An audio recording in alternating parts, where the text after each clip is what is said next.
Buenos días muchachos. El siguiente video es para abordar el siguiente tema de segundo periodo, en lo que tiene que hacer referencia a las revoluciones y dictaduras en América Latina durante el siglo XX. ¿Sí? Este video orientado básicamente sobre la Revolución Mexicana para continuar con las actividades de grado 11. Para hablar de la Revolución Mexicana primero tenemos que hablar de qué es una revolución, y nosotros entendemos que una revolución es un cambio drástico en lo que hace referencia al sistema político y económico imperante, ¿cierto? Es un cambio brusco. En el año de 1856, en el siglo XIX, estaba de presidente en México un señor que se llamaba Benito Juárez, de corte liberal radical, más o menos contemporáneo a los liberales radicales que mandaron aquí en Colombia, que en ese entonces eran las Provincias Unidas de la Nueva Granada. En México, ¿qué es lo que sucede? El ministro de Hacienda de México, el señor Lerdo, promueve la ley Lerdo, que se conoce así por el autor de la ley, donde proponía expropiar a la iglesia de todos sus bienes y todas las tierras comunitarias, ¿sí?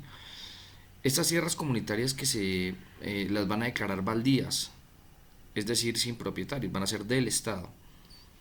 Le van a quitar la tierra a la iglesia, la tierra a las comunidades indígenas y luego las van a vender a sus amigos terratenientes, dejando un montón de campesinos sin tierra. Y aquí en 1856 es que empieza a gestarse un movimiento bastante agresivo por acaparar las tierras y a incrementar la desigualdad social en México, donde la gran mayoría en ese momento eran 7 millones de habitantes y digamos que un 80% eran analfabeta, ¿sí?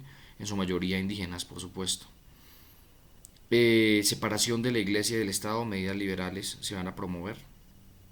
Posteriormente, para 1870, 1880, en esa década, va a tomar la presidencia un general Porfirio Díaz, que va a durar más de 30 años en el poder en México. Y este señor lo que se va a encargar es de incrementar las diferencias sociales, favoreciendo a los terratenientes, favoreciendo a la gente rica y cada vez empobreciendo más a los campesinos. Había unas condiciones laborales para los campesinos totalmente infrahumanas, jornadas laborales hasta de 12 horas. En esa época no existía en México el tema del salario mínimo, así que los campesinos eran objeto de una explotación brutal por parte de los dueños de las tierras, de los terratenientes, y pagaban lo que ellos querían. La situación económica les obligaba a los campesinos a trabajar por esa miseria que les pagaban los terratenientes amigos de Porfirio Díaz. Porfirio Díaz va a durar más de 30 años en el poder, ¿sí? Lo que va a generar, pues claro, una marcada diferencia económica entre los obreros pobres y los campesinos. Y por supuesto se va a empezar a gestar un movimiento revolucionario en torno a lo que plantea el señor Porfirio Díaz. Eh, Surge un opositor, ¿cierto? El señor Madero, que lo que busca es reivindicar supuestamente las condiciones sociales de los pueblos mexicanos, de los indígenas y de los campesinos pobres. Y luego de 7 veces reelegido el señor Porfirio Díaz, él va a lograr a la presidencia, no sin antes haber que tenido que salir de México, a esconderse a Estados Unidos, ¿cierto? Porque pues fue perseguido por Porfirio Díaz cuando él era presidente. Madero desde allá va a promover un levantamiento armado contra el porfiriato, o es decir, el gobierno de Porfirio Díaz. Y en 1910, en noviembre, el 20 de noviembre, explota este enfrentamiento. Van a existir dos líderes bastante importantes en la Revolución Mexicana. Por un lado, va a pelear en el sur Emiliano Zapata, que empieza a liderar todas las acciones militares en contra del gobierno de, de Madero, ¿cierto? Que ya pues les explico por qué. Y Pancho Villa en el norte, ¿cierto? En los límites con Estados Unidos. Ellos empiezan una lucha primero contra Porfirio Díaz, por supuesto, y apoyan en su momento a Madero para que lograra la presidencia en México. Pero como Madero no va a cumplir, que su principal promesa era hacer una reforma agraria que consistía en quitarle la tierra a los grandes terratenientes y devolvérsela a los campesinos pobres que no tenían tierra.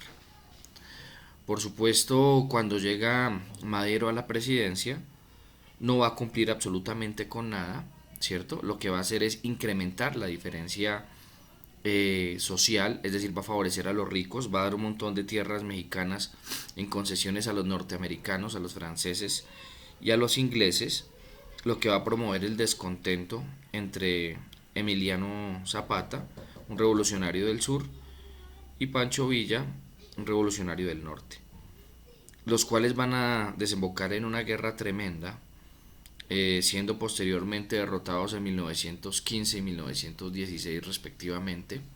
Primero muere Pancho Villa y luego muere Emiliano Zapata en el sur de México. Esto va a llevar a que se genere un movimiento conocido como el constitucionalismo y hacen entonces la Constitución de 1917. Lo que proclamaba la Constitución de 1917 en México era básicamente devolverle la tierra a los campesinos pobres, y todos los terratenientes que tenían grandes extensiones, si no estaban cultivándola, si no la estaban trabajando, era objeto de expropiación por parte del Estado para entregársela a la gente que no tenía posesiones.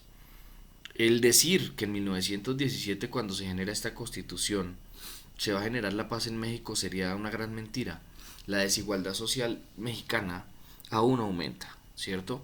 Hay muy poquita gente con muchísimas tierras y mucha gente pobre sin tierra, ¿cierto? Su mayoría, pues los indígenas nunca fueron reconocidos de que sus territorios habían sido robados por los españoles y saqueados, algo muy similar a lo que pasa aquí en Colombia.